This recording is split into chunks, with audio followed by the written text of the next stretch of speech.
Thank you for joining me on this week's podcast. We are talking this week about cultivating savvy savers and empowering your kids tomorrow through saving today.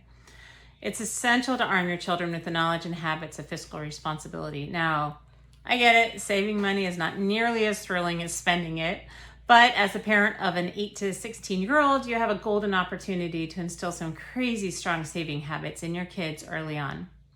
Now, growing up, my parents imposed the Brooks Bank upon my sister and me. I wrote about this in Family Bank Blueprint. The essence is that half of every dollar got put away into savings. That's it. One simple sentence. We hated it at the time, but when that lump sum was handed to me as I left for college, my gratitude was heavy. Approximately $2,000 at the time. In today's dollars, it was worth about $4,600. So if you think about handing your 18-year-old $4,600, that's a lockup pocket change. Now, because we've been taught so many elements of money management along the way, this money was treated with respect. I'd worked way too hard for too many years to build up the balance, and I treated it reverently. So, a lot of lessons of delayed gratification were all coming home right in that moment. Now, in our current household, we also tax, air quotey fingers, our kids 50% of every dollar they earn. This tax is really forced savings. It goes into a savings account and it earns compounding interest. Our kids aren't any happier about it than my sister and I were, but they don't have a choice. Half goes into the bank, end of discussion. Now, as each child graduates high school and moves on, they will be given their account to either keep or liquidate as they see fit. So the college students can use this pocket money during the school year to focus on studies instead of getting a part-time job. The entrepreneur can use it to fund their business growth. The traveler, if we have anyone doing a gap year, can fund their adventures, whether they're backpacking Asia or Europe or Africa or whatever. Any one of them can use it toward a down payment on an apartment or a down payment on a home, a deposit on an apartment or a down payment on a home. It's their money and it's up to each of them on how to put it to good use. So teach your children to save aggressively. Along the way, they're going to have three things. One, they will learn the discipline of saving before spending. Secondly, they will set and achieve short and long-term goals because goals give meaning to savings. And then thirdly, they're going to witness the power of compound interest in letting your money work for you. So by embracing these concepts, you're not just teaching your kids about money, you're setting them up for a lifetime of financial independence and success. Now, the first piece is saving before spending, this discipline here. So the first step in nurturing financially savvy kids is to shift their mindset from a spending first mentality to a saving first approach. It starts with a simple yet very powerful concept: save before you spend. Warren Buffett said something on the vein of, don't save after you're done spending, but spend after you're done saving. This helps children understand the value of money and the importance of delayed gratification. By saving first, they learn to live within their means and avoid the common pitfalls of overspending and debt. Now again, for a 6-year-old, they don't know what debt is, but they will over time. Now, how can you as a parent foster this mindset in your children? Part 1, allow for income. So for children to be able to save, they have to have income from which they can save. Now, allowance, I'm a big fan of allowance. It can be a very powerful tool in teaching kids about savings. Tie their allowance to household responsibilities. This approach teaches them the value of hard work while giving a sense of earning their money, making the act of saving it more meaningful. If you provide an allowance, consider adding a bit extra to allow them room to save while still being able to spend meaningfully, of course, in a kid context. Now, maybe you decide you don't have extra buffer, that's fine, but it's something to think about.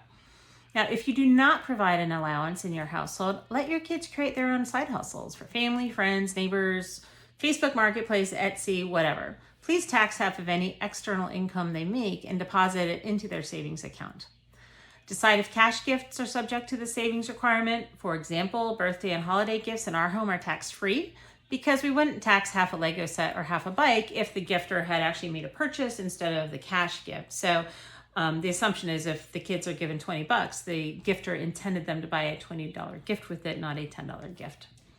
Also, decide what to do with any kind of yard sale proceeds. If your kid wants to monetize their outgrown items, clothes, books, toys, bikes, whatever, which is a great way to get them to declutter on their own accord, by the way, make the call of whether or not this income is also tax-free or not. Whatever you decide, please be consistent. Before we move to the next piece, if you need some ideas on either household responsibilities, i.e. chores, or on ideas of how kids can have their own little kid businesses, if you do go to my website, www.brooklennon.com, in the resources section, there are free downloadables of lists of chore ideas at all different levels, as well as kid revenue ideas, depending on what kind of interests your kids have. So go grab a copy of those. All right. So once your kid has some allowance or income of any kind, now they have something from which you can take their tax. What you need to do next is establish a savings rate. So discuss the difference between wants and needs with them, talk about why you're saving for the future, and then decide how much you're saving for the future. In the Lennon household, as I mentioned before, we mandate 50%. 50%. It's not uncommon to see other families choosing 20 or 30%. Do whatever is right for you, but make sure it's meaningful and causes some perceived pain and sacrifice for your kids. If you take 10 cents out of $10, they're not even going to notice. Point here is a couple things. One is that we want to make sure that they are seeing that all of their earning power does not translate directly into spending power. Secondly, we always want savings for the future to be part of the kids' plan and their budget. And like it or not, once they do have real income, the real tax man, is coming for his part anyway. I remember when I first got my first job out of college, it was $42,000 salary, which seemed like a ton of money to me back in the day. And, not bad at all, except for the fact that it was the California Bay Area. So $42,000 doesn't go very far. I had several roommates and, we were living the apartment lifestyle of trying to figure it out. But what's of course fascinating is when you get that first paycheck, the first legit paycheck, and you've taken your salary and divided by the number of pay periods you have in your mind what your salary is worth. The paycheck is nowhere near that. If you do 401k, they've taken that out. Any kind of healthcare, dental, vision benefits, any kind of insurance, they've all done all these deductibles, and you're left with a partial paycheck going, what just happened here? So the thing is if your kids are already accustomed to having haircuts taken out of their income and their paycheck, it's not quite the sticker shock when it happens in the real world. All right. Third thing, I mentioned consistency once or twice already. You're building a new habit, and creating any habit requires consistency for it to really take hold and to sink in. So please set up a regular schedule for your children to set aside a portion of their money into a savings jar or a piggy bank. Personally, I'm all about automation, or despite my best intentions, my systems fail. Now, I prefer online tracking, either in a bank, a legit bank, or in a spreadsheet. I prefer that over a piggy bank, but first of all, you do you. Bear in mind the age your children will make a difference, because the younger your kids are, the more you can make money tangible, where they can actually see it and feel it and count it. That's probably better. But over time, you do want to get the money into a bank and into some kind of an online ledger, whether it's the bank or your own Google Sheets or whatnot, to be able to track the money and have it in a secure location. Now, we started with a Google Sheet tracker. You may also grab a free copy if you'd like it off of that same website, brooklennon.com. It's just a Google Sheet. So go grab a copy, save it, rename it, do whatever you want. But the idea is to have two ledgers, one for saving and one for spending. Now, your kids need to have direct access to view their spending and savings balances. So if it's jars and piggy banks, it's very easy. They have that visual in real life, tangible, hard coinage and bills that they can see and count. When you go online, they need to have access. So I would never advocate edit access to this Google tracker. However, Google Sheets. However, while you have edit access, they should have read only, and they should be able to access it from whatever devices that they have available to them. When they ask you how much money they have in their account, say, I don't know, you tell me, and force them to have that habit of going to look and track at how much money they have. Now, this is important. Deduct the savings portion before giving spending money to your kids. Now, just like I mentioned on that first paycheck, the employers take out the deductions before giving you the leftovers. Make sure that when you give allowances, if you do, that you don't give them the full amount, you just give them the net. And then whatever amount that you carved out, put that directly into their account. Again, automate wherever possible, whether that is setting up routines in a Google Sheet or whether it's automating little transfers from your main bank account to the kids' sub-bank account. Whatever works best, automate wherever possible. So that's the idea of the saving before spending discipline. Second main theme here is the idea of goal setting and the power of goal setting. So from my point of view, goals give purpose and meaning to savings. Kids, if you just start by saying, hey, here's $10, oh wait, I've taken 5, they just see a loss. But if they see where that 5 that has been taken out goes to, then that gives them purpose, and it turns this abstract concept into a tangible target. Now, by mandating the forced savings that we've talked about, you've already set the expectation and savings threshold for long-term savings. The younger the kid, though, the less tangible savings for college or the future is. They don't get it. They might be thinking about dinner, but not much further ahead. Now, where you can go from there is encouraging the child-driven short or midterm goal setting based on whatever they care most about. So this should be 100% up for them to set and pursue. If you want to support and encourage, great, but please don't force these goals. They need to come from the kids' intrinsic motivations. Now, short-term goals are immediate and relatively easy to achieve. They could be saving for a new toy, a book, special outing, whatever it is. Now, these goals are crucial in teaching children the immediate benefits of saving for themselves, and not because mom made them, but because they have something that they're working toward and is important to them. So achieving these goals provides instant gratification and a sense of accomplishment for your kid, encouraging them to continue saving for their own direct benefit. Now, midterm goals teach children to plan, prioritize, and work steadily towards something significant over time. Now, they require more patience and discipline. Examples include saving for like a new bicycle or scooter, a gaming console, or even a used car for the older kids. These are bigger goals that are going to take more time and effort and discipline and sticking with it in order for them to accomplish. They teach the children to plan, prioritize, and work steadily towards something significant over time. Now, when your child says he wants the expensive thingamabob, work with him to price it out. Look at how much he has in his spending account and how much income he expects to bring in from allowances, gifts, or other sources. Help him set a savings goal to buy this coveted thingamabob. Will he need to earn extra income? Are there other ways he can get what he wants, either buying used or finding a sibling to go in on with him? Here are a couple examples from our household, all courtesy of my son. So when he wanted a Nintendo Switch, my son figured out how to get his older sister to go halvesies with him on the purchase. They bought used game cartridges at a discount from GameStop.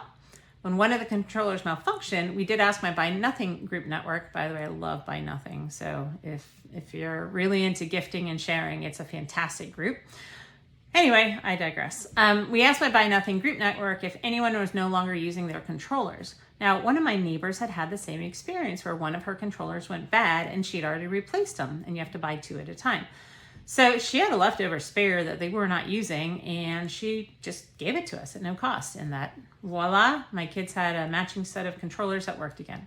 So point being here is encourage creative problem solving, and your kids will really impress you with their tenacity and creativity.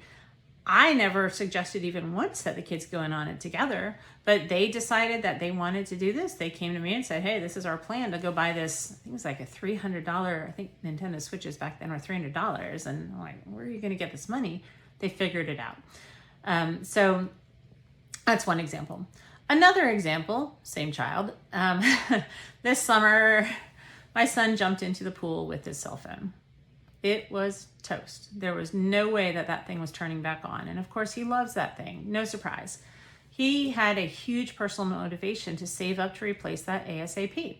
Now, during this very dark, bleak time in his life, when he had no phone, he spent very little of his money while he saved up to buy a replacement. Now, he was absolutely sorely tempted along the way. Like, he wanted Pokemon cards. He wanted to buy gum. He wanted to go to the movies. He had things he wanted to do. And each time he said he wanted to go buy and spend on something, I would ask him, hey, is this more important than your phone? And some of the times he'd say, no, I'm okay. I'm going to spend a little money. I want to go get some gum. Okay. And other times he said, no, all right, I'll save up for the phone.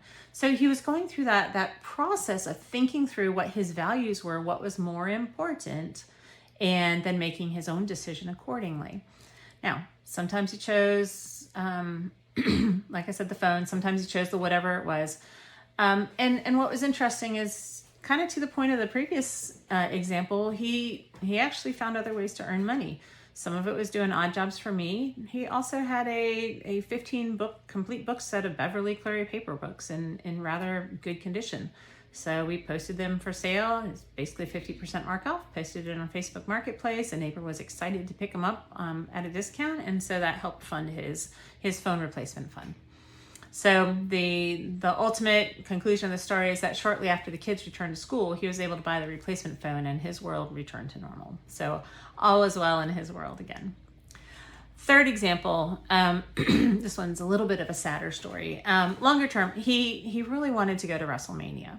And so without doing a whole lot of research, he and his dad agreed that if my son came up with $500 of his own skin in the game, then they would go to the April 2024 event in Philadelphia. My son set up his own long-term savings account within his spending account. So this is not the 50% that we mandate, but his own little savings account. And he started putting $5, $10 in whenever he had a little bit extra. Now, he had built it up to about $80 so far, which not 500, but on his way. And tickets started getting ready to go on sale. So my husband started looking into it and had some sticker shock. So apparently WrestleMania fans are a little extreme, and tickets were starting at $700 per ticket per person per day for the highest seats in the arena. Like, we're talking the rafters, some of which are vision obstructed, plus travel and hotel. And so they decided pretty quickly that this was just a little bit out of our price range, like just a little bit, and decided to postpone the dream for another time when he is in a different financial spot. So right now he is deciding whether or not to pivot that $80 that he saved up toward a different, bigger goal, or simply release the savings back to his general spending account. So because this savings, this $80 that he's been saving up, came from his spending funds, whatever he decides to do with it is completely up to him. Big picture, strike a balance between the short, mid, and long-term goals. Encourage your children to save for all three simultaneously, and this is really a preview to the broader topic of financial planning.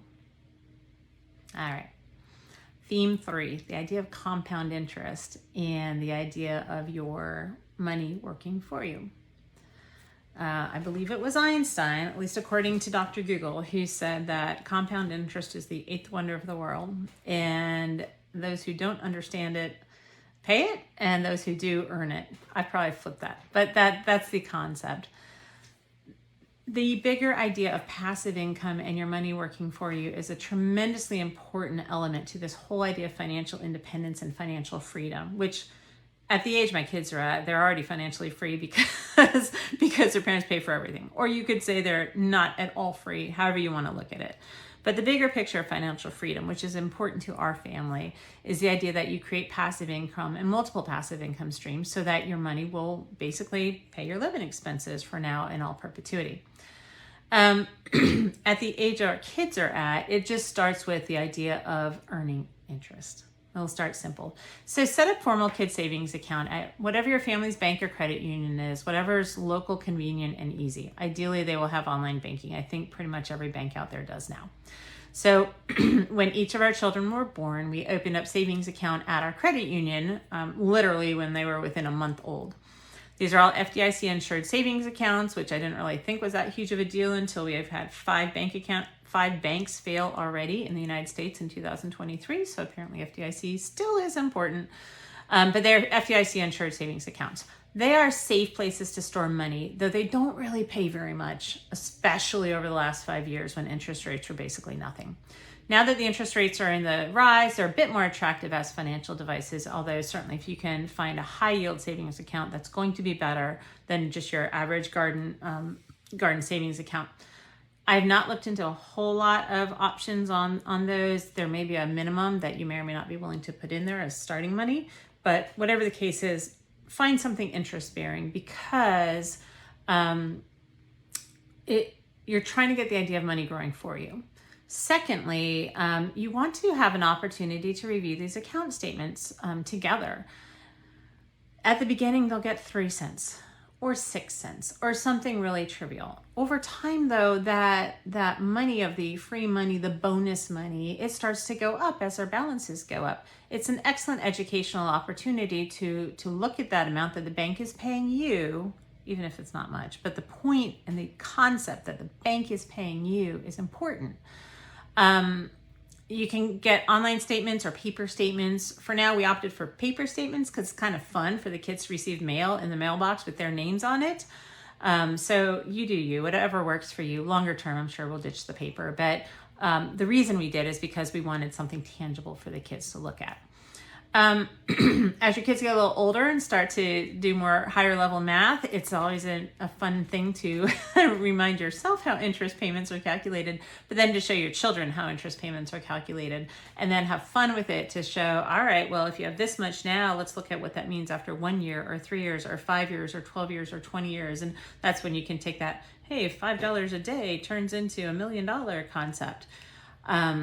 And then, of course, it'll start to click in their minds a little bit differently as they realize, oh, a little bit of money now makes a big difference later. And certainly the starting early time is on their side. So where we are today is after 5 years of doing this system with our kids, of teaching them money. And if you're interested, go check out my book, Family Bank Blueprint, which lays out the entire system of how we put together a financial bank, if you will, in our own household. The kids have been doing this for 5 years. They've been saving half their allowance, half of any other income. My 14-year-old has her own LLC and pet care business. So there is other income, not just lemonade here and there, lemonade stand. But in any case, each child now has a meaningful account balance. And my goal before the end of the year is to actually open up Vanguard accounts. And Vanguard does not pay me. They're welcome to, but they don't. I'm just a huge Vanguard fan, and I love the low load index funds. So our next step is going to be open up brokerage accounts. We'll put a chunk of their savings into that, and then just start setting up that automatic drip investment over time as they continue to get allowance payments, but then also external income as well. So we'll just start funding that account and let it grow. So introduce your child to the concept of compound interest. It has long-lasting effects.